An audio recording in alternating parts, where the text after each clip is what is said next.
부산광역시와 경상남도에서 동남권 신공항 건설을 추진하고 있습니다. 처음에는 김해공항을 확장하는 것으로 가닥이 잡혔던 계획이 스케일이 대폭 커지며 한반도의 최남단에 있는 가덕도에 신공항을 건설하는 방안이 탄력을 받고 있습니다. 며칠 전 정세균 국무총리가 부산을 찾아 부산, 울산, 경남 800만 시도민들의 간절한 여망에 외면받지 않도록 마지막까지 최선의 역할을 다해 잘 마무리 짓겠다라고 밝힌 데 이어서 이낙연 후보와 함께 가장 유력한 차기 대선 후보로 꼽히고 있는 이재명 경기도지사도 최근 김해공항을 확장하는 것보다 가덕 신공항을 만드는 게 훨씬 낫다 라고 공개적으로 지지하며 부산일보와의 인터뷰에서 김해 신공항은 확장성과 안정성 측면에서 빠르게 늘어나는 항공 수요를 충족시키지 못한다. 지난 정부의 김해공항 확장은 현실성이 떨어지고 정치성이 많이 가미된 부당한 결론이었다. 동남권은 대륙의 끝단, 해양의 출발점으로 물류 분야에서 강점이 있다는 게 매우 중요한 기회 요인이다. 현재 항공 수요 추세를 고려했을 때 김해공항은 이를 커버할 수 없다. 안정성도 충분히 담보되지 않았고 도심 인접 공항이라 소음 문제도 보통 문제가 아니다. 굳이 김해공항을 확장하며 무리할 필요가 없다 라고 전하며 가덕도 신공항 건설 현실화에 힘을 실어주었습니다. 국수봉 절취토사와 낙동강 준설토를 이용해서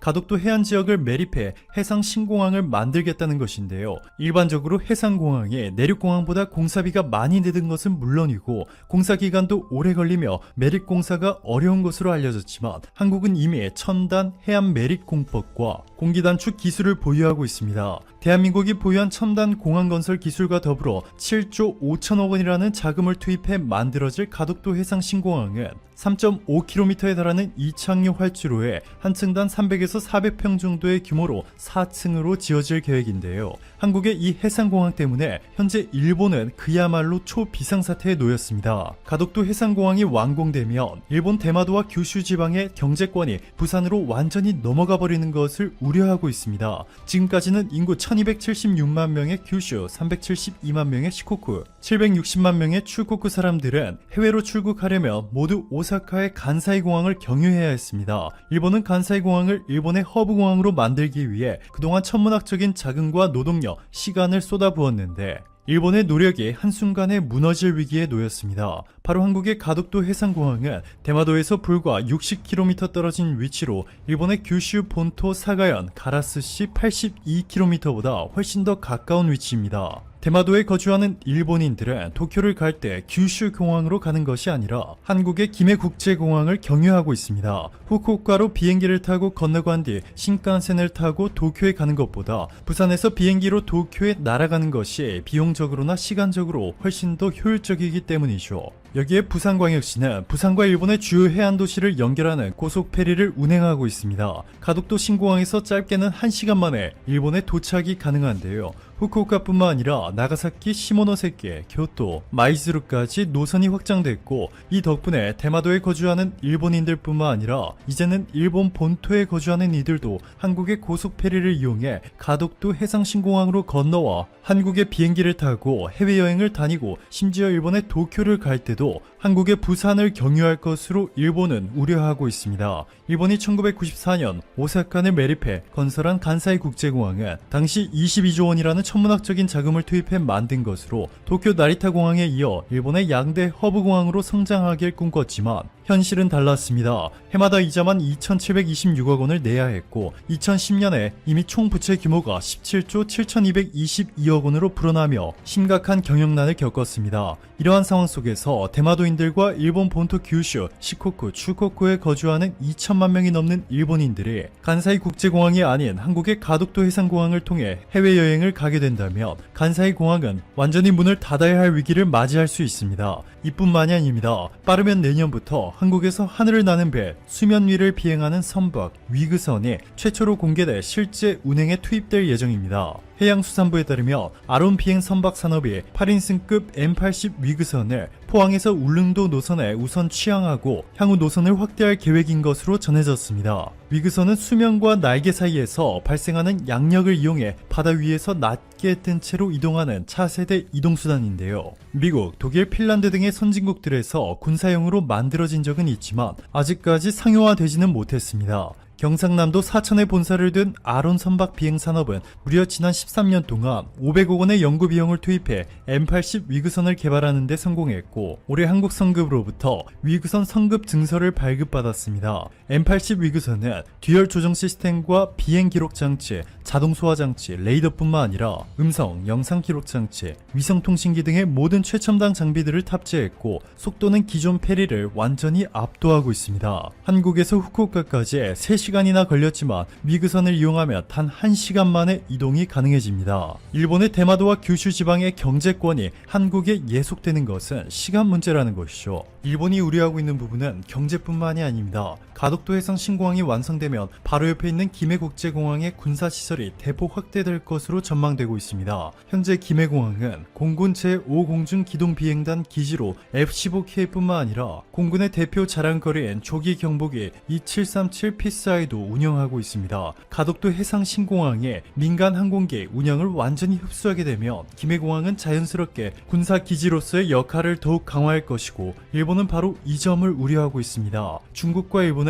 해마다 군사력을 무서운 속도로 확대하고 있습니다. 중국과 여전히 센카쿠 열도 영유권 분쟁을 펼치고 있는 일본은 한국과 중국을 동시에 압박하기 위해 대규모 항공모함 전단의 규모를 빠른 속도로 키워나가고 있습니다. 항공모함 한 척에 최소 6척에 달하는 군함, 그리고 수척의 잠수함과 F-35B, 전투기 10대, 대잠 헬리콥터, 전자정찰기 등 대규모 무기 체계로 한국을 압박하고 있죠. 여기에 중국의 군용기는 한국의 방공식별 구역을 마치 자신들의 영토인 양 빈번하게 드나들고 어떠한 공식 사과도 내놓지 않았습니다. 최근 발표된 미국 과학자 연맹의 보고서에 따르면 2013년 말 중국에 방공식별구역을 설치한 후 7년 동안 한국과 일본 그리고 대만의 방공식별구역을 최소 4,000번이나 침입한 것으로 밝혀졌습니다. 이중 중국군의 군용기가 한국의 방공식별구역을 침범한 것은 언론을 통해 공개된 것만 무려 295회에 달했다고 보고서는 전했습니다. 그동안 대한민국은 제주도나 남해안 지역에 대형급의 군사시설을 설치하지 않았었는데, 이번 가덕도 신공항으로 남해안 내 한국 공군의 영향력이 대폭 강화할 것으로 분석되고 있습니다. 얼마 전 한국의 국방부도 가덕도 대신 김해의 신공항을 건설하는 방안에 대해 강하게 반대한다며 이렇게 발표했습니다. 김해 신공항에 들어설 신설 활주로 위치에 이미 탄약고가 있다. 탄약고를 다른 지역으로 옮기지 않는 이상 활주로를 세울 수조차 없다는 것이고, 무엇보다 북쪽에 360m 높이의 돛대산과 그 뒤에 630m 높이의 신어산이 있기 때문에 수백, 수천 대의 민간 항공기가 활주하기에는 상당한 위험이 따를 수 있습니다. 이 부분은 김해시가 직접 인정한 부분입니다. 김해시는 항공기 조종사들이 가장 위험한 공항으로 김해공항을 꼽았다며 성명서를 통해 김해신공항 건설하는 진입표면 장애물 존치, V자 활주로 앞 산악지형 등으로 인한 급상승과 급강하 비행으로 더 위험한 공항이 될 것이다 전했습니다. 즉 장기적으로 김해공항은 대한민국 핵심 공군기지로 자리 잡을 가능성이 높아진 것이고, 중국과 일본이 무단으로 한국의 방공식별구역을 침범할 경우 이제는 즉각 대응이 가능해지게 됩니다. 국회 외교통일위원장 송영길 의원은 대한민국에는 인천공항이라는 좋은 예가 있다. 인천공항은 세계 최고의 좋은 시설을 가지고 있다. 외국에서 한국에 올 때 많은 외국인이 인천공항을 보고 놀라워하는 모습을 보고 큰 자부심을 느낀다. 가덕신공항은 63만 톤의 화물을 처리할 수 있을 것으로 예상된다. 이는 일본 오사카 간사이 공항 항공물류 처리 물량인 약 80만 톤과 경쟁할 수 있는 실적이다. 조선업과 관광업 발전의 한계도 동시에 타파할 수 있을 것이다 라고 전했습니다. 가덕도의 본래 이름은 천가동, 천가는 하늘이 더해졌다는 뜻인데요. 대한민국 동남권 신공항으로 급부상하며 일본 규슈 열도의 경제권이 한국에 예속될 것이라는 불안감을 일본에 안겨주고 있습니다. 오늘도 감사합니다. 최고로 멋진 하루 보내시길 바랄게요. 추천 한번 정중히 부탁드리면서 오늘 들어가 보겠습니다. 오늘은 중국의 반도체 시장 동향과 한국의 반도체 기업들의 방향성에 대해서 한번 이야기해볼까 하는데요. 요즘 중국이 반도체 굵기에 대해서 많이 더 적극적으로 나서고, 미국도 그거에 대해서 견제를 하고, 뭐 이런 세계 시장이 변동이 커지면서 또 뭐 TSMC가 미국에 공장을 건설하기도 하고요. 삼성도 뭐 평택 공장을 뭐 증설한다, 뭐 이런 발표들을 해가면서 이 우리나라의 대표적인 기업 삼성전자, SK 하이닉스에 대해서 생각을 할 때도 중국과 미국을 이제 떼어놓고 생각을 할 수 없는 그런 상황이 되어가고 있죠. 자, 물론 제가 이 반도체 업계에 근무한 경력이 뭐 짧지만 있었기 때문에 이 시장에 대해서 아무래도 자주 예정이 있고 그래서 이야기하는 것도 있지만, 현재 우리가 세계의 미래를 이야기할 때 또 가장 중요한 포인트가 미국이 패권을 유지할 것이냐, 아니면 중국이 뭐 향후 뭐 10년이면 10년 뭐 이내에 뭐 대등한 위치, 현재는 미국이 압도적인 1위죠. 근데 대등한 위치, 아니면 혹시 중국이 패권을 빼앗아올 가능성은 또 있는 것이냐, 이런 것들이 세계 경제에서 메가 트렌드로 꼽히는 부분인데, 이 부분에서 미국이 과거 뭐 플라자 합의 기억하시죠? 아니면 뭐 소련과의 군비 경쟁 뭐 이런 것들 기억하실 거고, 즉 그때 일본, 소련처럼 중국을 아예 박살내 버릴 것이냐, 아니면 미국도 이제 중국이 엄청난 소비 시장이잖아요. 그래서 예를 들면 아마존이나 애플 같은 회사들, 뭐 애플 놓고 보면 애플이 세계 시장 점유율이 어마어마하게 높잖아요, 지금. 근데 새로운 시장을 계속해서 개척해 나가야지 애플도 성장을 하는 거고, 아마존도 그렇고 뭐 다른 구글이나 이런 회사들도 마찬가지인데, 중국이나 뭐 인도 같은 시장들이 계속해서 경제 규모를 키워주고, 거기에 미국이 만약에 지금은 침투를 이제 일정 부분까지만 하고 있지만, 미국 기업도 계속해서 스타벅스도 중국에서 이제 잘 해주고 있죠. 그런 것처럼 미국 기업들이 더 나가려면 이 글로벌 경제로 엮인 그런 것들에 대해 소비 시장을 아예 박살내버리면 미국 입장에서도 얻는 것만 있진 않다, 이런 거에 의식을 하는 분들도 많거든요. 즉 중국의 성장을 어느 정도 용인해 줄 것이냐, 이런 여러 가지 이슈가 섞여져 있는데, 이런 것들에 대해서 뭐 거시적으로 이야기하면 사실 끝도 없고 제가 뭐 잘 아는 분야도 아니고요. 근데 그 핵심 전쟁터가 되는 곳이 현재는 통신 장비, 그리고 통신 장비라고 말하지만 반도체, 통신 장비에도 반도체가 들어가 있으니까 유기적으로 결국에 엮여 있죠. 그런 시장에서 전쟁이 일어나고 있기 때문에 언급을 안 할 수가 없는 부분입니다. 또한 그게 우리나라를 대표하는 삼성전자, SK하이닉스하고도 연관이 되어 있는 부분이죠. 그러니까 우리나라의 미래하고도 다 연관이 이제 글로벌 경제가 엮여 있어서, 그리고 말이 삼성 하이닉스지, 이거를 뭐 삼전닉스라고 보통 부르죠. 그 뒤에 따르는 소재, 장비 기업들까지 치면 우리나라 경제를 일부분 떠받치는 부분들이 이제 세계 경제와 엮여 있다라고 언급을 할 수가 있는 부분이죠. 이 부분에서 트럼프의 강력한 제재 조치 중에 하나가 바로 화웨이를 고립시키고 몰락시키려는 부분인데, 화웨이의 CEO의 어떤 IR, 그러니까 프레젠테이션 같은 것들을 보면 아무 문제가 없는 것처럼, 우린 뭐 TSMC한테 받으면 돼, 아니면 뭐 미국이 안 주면 삼성한테 받으면 돼 라고 언급하지만, 실제 지표에서는 현재 화웨이의 반도체 재고 수준이 비상사태 수준이고, 화웨이 내부에서도 비상회의가 관련돼서 끊임없이 소집되고 있는 것으로 이제 찌라시가 돌고 있습니다. 이거에 뭐 제가 사실이다라고 언급드리는 건 아니지만 공인된 어떤 언론 기관에서도 계속해서 나오고 있는 부분이에요. 그것에 대해서는 뭐 네이버에 화웨이 반도체 재고 뭐 이렇게 치셔도 다 나오는 부분입니다. 실제로 미국이 전 세계 기업들을 상대로 화웨이의 미국산 기술 등을 이용한 화웨이에 대한 반도체 납품을 금지했죠. 이는 뭐 예를 들자면 어플라이드 머티리얼즈, 그리고 KLA, 뭐 램 리서치 같은 이 미국 회사의 툴이나 소프트웨어, 즉 뭐 IP 같은 것을 이용한 반도체가 화웨이로 흘러가는 것을 막기 위한 조치다라고 우리가 이해를 하면 정확하고, 실제로 화웨이의 메인 사업이라고 할 수 있는 통신 장비 생산에 필수적인 이 반도체 비축량이 원래 보통 한 2년치 이상 비축해 놓는 것이 보통인데, 블룸버그 등의 보도들 제가 취합을 해보면 평균적인 그 언론 보도들의 수치를 평균을 내보면 다 비슷해요. 근데 1년치 이하로 지금 내려와 있다라고 우리가 이해를 할 수 있고, 현재 몇 년치를 확보했느냐도 물론 우리가 비상사태임을 인지할 수 있는 포인트지만, 앞으로도 화웨이가 이 제재가 점점 심해지고 있기 때문에 화웨이가 이 분야에서 추가적인 반도체 확보가 힘들 수 있다라는 의견이 나오고 있습니다. 일부에서. 표면상으로는 미국의 승인을 받으면 이 미국산 소프트웨어나 장비나 어떤 툴을 해서 생산한 반도체가 미국산 승인을 받으면 화웨이로 갈 수 있다라는 코멘트가 붙어져 있지만,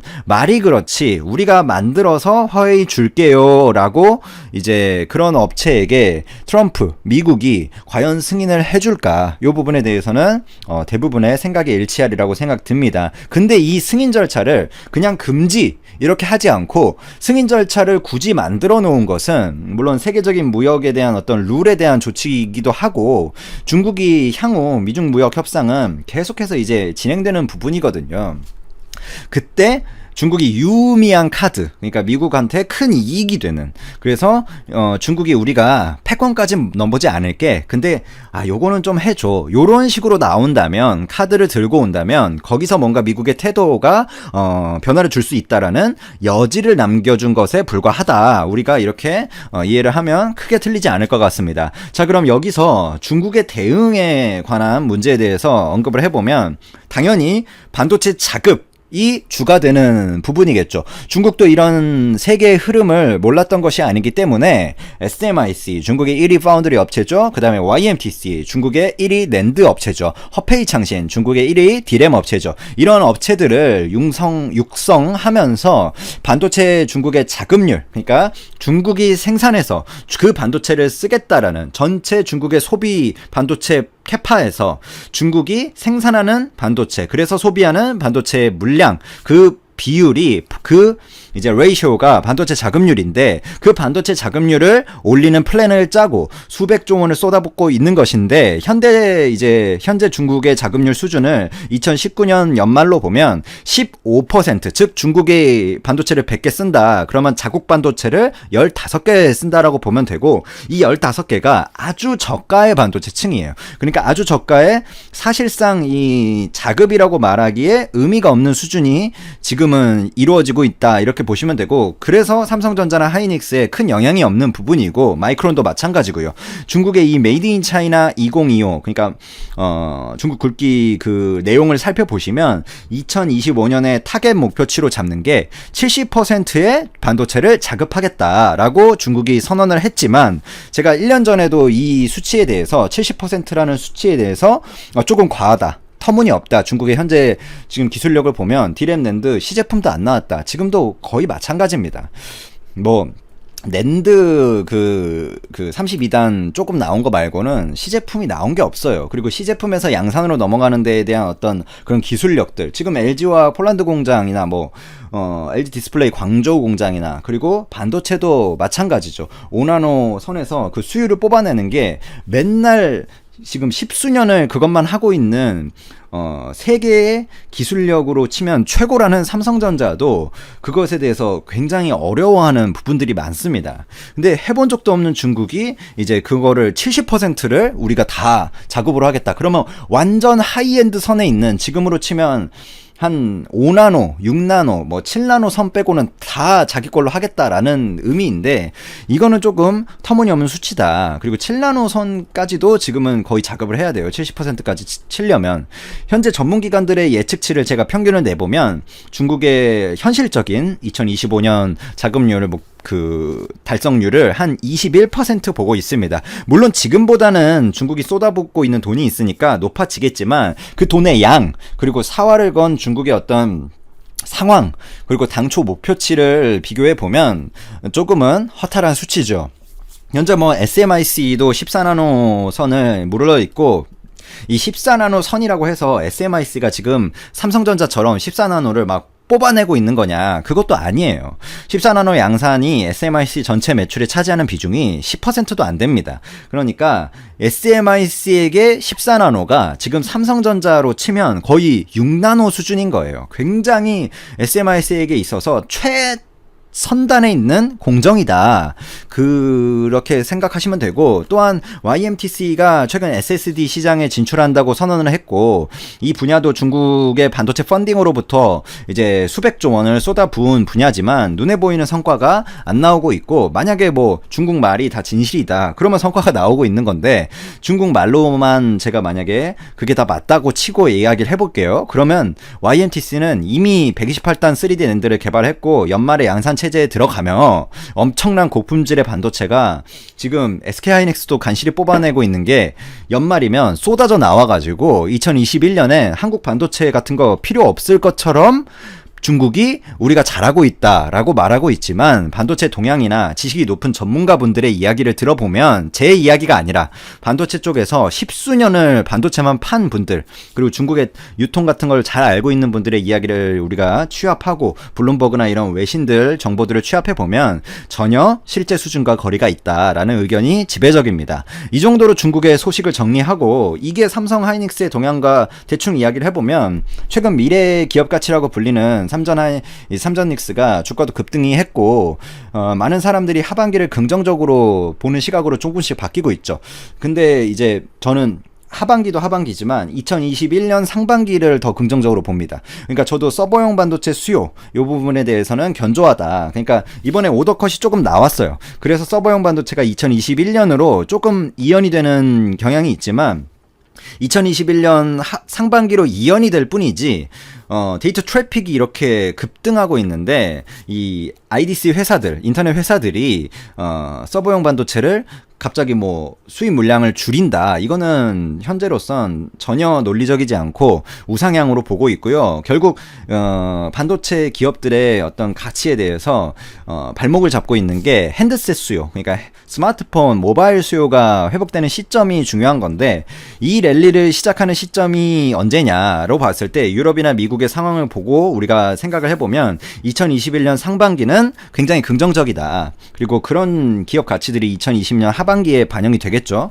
물론 별로 매출 비중이 없지만 디스플레이도 내년 뭐 도쿄올림픽도 있고 이제 회복 추세로 가고 있고 물론 LCD 부분은 조금 어렵지만 지금 워낙 마이너스 상태이기 때문에 향후 전망은 컨센서스 상향으로 보고 있고 그 다음에 뭐 자율주행차라든지 그런 AI 같은 거시적인 측면에서도 반도체 수요가 상향을 보고 있죠. 근데 그런 것들은 모두 다 알고 있는 거고 결국에 핸드셋 수요가 핵심이다.